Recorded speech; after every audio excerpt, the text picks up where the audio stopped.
മറുകരയ്ക്ക് കടക്കാൻ പോലും കഴിയാത്തത്ര ഒരു ദുഷ്കരമായ സാഹചര്യമുണ്ട്. നമ്മൾ വന്ന പാലം അത് ഒരാൾക്ക് കഷ്ടിച്ച് നടക്കാൻ മാത്രം ബലമുള്ളതാണ്.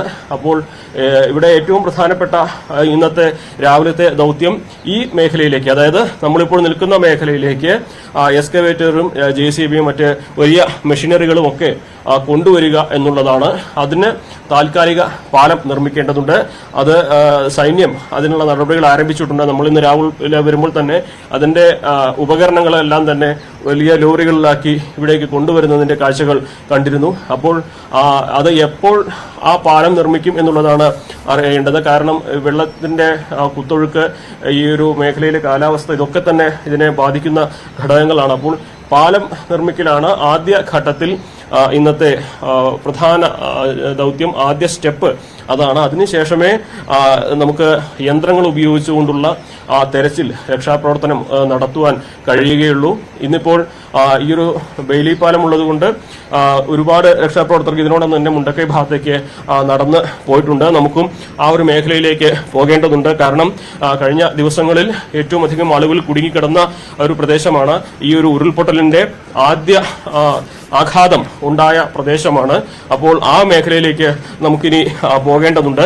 അവിടുത്തെ ദൃശ്യങ്ങൾ നമുക്ക് പ്രേക്ഷകരിലേക്ക് എത്തിക്കേണ്ടതുണ്ട്. ഒപ്പം തന്നെ അവിടെ രക്ഷാപ്രവർത്തനത്തിന്റെ പുരോഗതി നമുക്ക് അറിയേണ്ടതുണ്ട്. അപ്പോൾ ആ കാഴ്ചകളിലേക്ക് നമ്മൾ ഇവിടെ നിന്നും നീങ്ങുകയാണ്. ഏകദേശം 3 കിലോമീറ്ററോളം ദൂരം ഇവിടെ നിന്നുണ്ട് എന്നാണ് അറിയുന്നത്. നമ്മൾ ഇപ്പോൾ ഈ ഒരു മേഖലയിൽ നിന്നും ഇനി മുണ്ടക്കൈ ഭാഗത്തേക്ക് രക്ഷാപ്രവർത്തകർക്കൊപ്പം നടന്നു നീങ്ങുകയാണ്. എൽദോ, അനുമോദ് ആദ്യം സംസാരിച്ച ആ ചേട്ടന്റെ വാക്കുകൾ ഞെട്ടിപ്പിക്കുന്നതാണ്. ആ മുകളിലേക്ക് ഇപ്പോൾ അനുമോദ് പോകുന്ന സ്ഥലത്ത് അവിടെ നിരവധിയായിട്ടുള്ള കോൺക്രീറ്റ് കൂനകൾക്കടിയിൽ ഇപ്പോഴും ആളുകൾ കുടുങ്ങിക്കിടക്കുന്നു എന്നുള്ളതാണ്.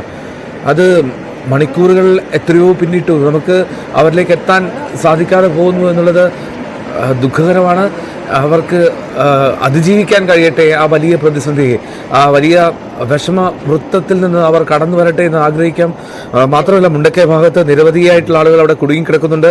റിസോർട്ടിൽ, മദ്രസയിൽ, ഇൻസ്പെക്ഷൻ ബംഗ്ലാവിൽ, അതിനിടെ കുന്നിൻ മുകളിൽ പോലും ഈ ഉരുൾപൊട്ടലിൻ്റെ ആഘാതം തിരിച്ചറിഞ്ഞ് ഓടി ഉയരമുള്ള ഭാഗത്തേക്ക് മാറിയ ആളുകളുണ്ട്. അവരെയൊന്നും പൂർണ്ണമായിട്ടും രക്ഷപ്പെടുത്താൻ കഴിഞ്ഞിട്ടില്ല എന്നുള്ളതാണ് ലഭ്യമാകുന്ന വിവരങ്ങൾ. അങ്ങനെയാണെങ്കിൽ നിരവധിയായിട്ടുള്ള ആളുകളെ ആ പ്രദേശത്ത് നിന്ന് ഇനിയും മാറ്റാനുണ്ട്.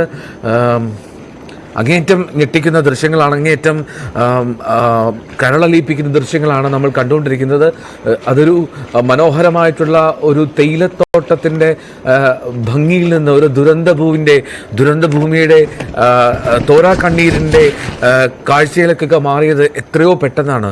രാത്രി ഒന്ന് ഉറങ്ങിയ സമയത്ത് ആർത്തലച്ചെത്തിയ ഉരുളാണ് അത്. 2 നില പൊക്കത്തിൽ ആ പല വീടുകളെയും തൂത്തെടുത്തുകൊണ്ട് കൊണ്ടുപോകുന്ന സാഹചര്യം നനച്ചിരിക്കാതെ എത്തിയ ദുരന്തമായതുകൊണ്ട് തന്നെ ഓടിയൊളിക്കുക പ്രയാസകരമായിരുന്നു. അതറിഞ്ഞവർ കുറച്ചു പേർ മാറി നിന്നത്, മുന്നറിയിപ്പിൽ മാറി നിന്നത് അല്പം ആഘാതം കുറച്ചു എന്നൊക്കെ പറയേണ്ടി വരും. ഇത്രയും മരണം ഉയരുമ്പോൾ പോലും മരണനിരക്ക് അത് കുത്തനെ ഉയർന്നുകൊണ്ടേയിരിക്കുന്നു.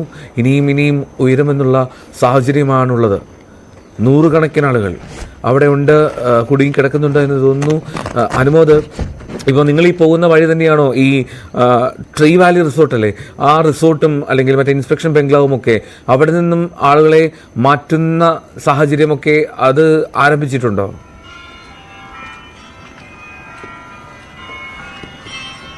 എൽദോ, നമുക്ക് ഇന്നലെ ഈ പറയുന്ന മേഖലകളിൽ കുടുങ്ങിക്കിടന്ന ആളുകളെ 200ഓളം പേരെയാണ് മാറ്റിയിട്ടുള്ളത്. പക്ഷേ ഇനിയും ഒട്ടേറെ പേരുണ്ട്. അവരെവിടെയാണെന്നുള്ളത് ലൊക്കേറ്റ് ചെയ്യേണ്ടതുണ്ട്. ഇനിയിപ്പോൾ നമുക്ക് അവിടേക്ക് കടന്നു ചെല്ലാൻ കഴിയുന്നുണ്ട്. ഇന്നലെ ഈ ഒരു സംവിധാനങ്ങളൊന്നും, പാലമൊന്നും ഉണ്ടാകാത്ത സാഹചര്യത്തിൽ ആർക്കും ഇങ്ങോട്ട് വരാൻ കഴിയാത്ത ഒരവസ്ഥയായിരുന്നു ഉണ്ടായിരുന്നത്. കിലോമീറ്ററോളം വളഞ്ഞ് മലയുടെ മറ്റൊരു വശത്തിലൂടെയാണ് രക്ഷാപ്രവർത്തകർ അവിടേക്ക് എത്തിയത്. മാത്രമല്ല, ഈ ആളുകൾ കൂട്ടമായി കുടുങ്ങിക്കിടക്കുന്ന മേഖലകളിലേക്ക് എത്താൻ കഴിഞ്ഞു എന്നൊരു വിലയിരുത്തലാണ് ജില്ലാ ഭരണകൂടത്തിനൊക്കെ ഉള്ളത്. ഇന്നിപ്പോൾ നമുക്ക് അവിടെ എത്തിയതിനു ശേഷമേ ഇനി ഏതെല്ലാം മേഖലകളിൽ ആളുകളുണ്ട് എന്നുള്ളത് വ്യക്തമാവുകയുള്ളൂ. നമ്മൾ അങ്ങോട്ടുള്ള യാത്ര തുടങ്ങുകയാണ്. നമുക്ക് ഈ ദൃശ്യങ്ങൾ കാണാം. ഇവിടെയൊന്നും ഈ ഒരു ദുരന്തമുണ്ടായതിന്റെ ലക്ഷണം നമുക്ക് കാണാൻ കഴിയില്ല.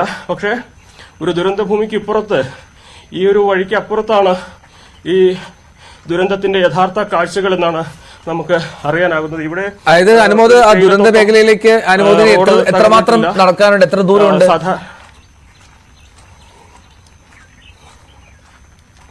3 കിലോമീറ്ററോളം ദൂരമുണ്ട് എന്നാണ് നമുക്ക് അറിയാൻ കഴിഞ്ഞിട്ടുള്ളത്. ഒരുപക്ഷെ അതിനു മുൻപ് തന്നെ ഈ ദുരന്തമുണ്ടാക്കിയ, ആഘാതം ഉണ്ടാക്കിയ സ്ഥലങ്ങൾ നമുക്ക് കാണാൻ കഴിഞ്ഞേക്കും. എഴുതോ?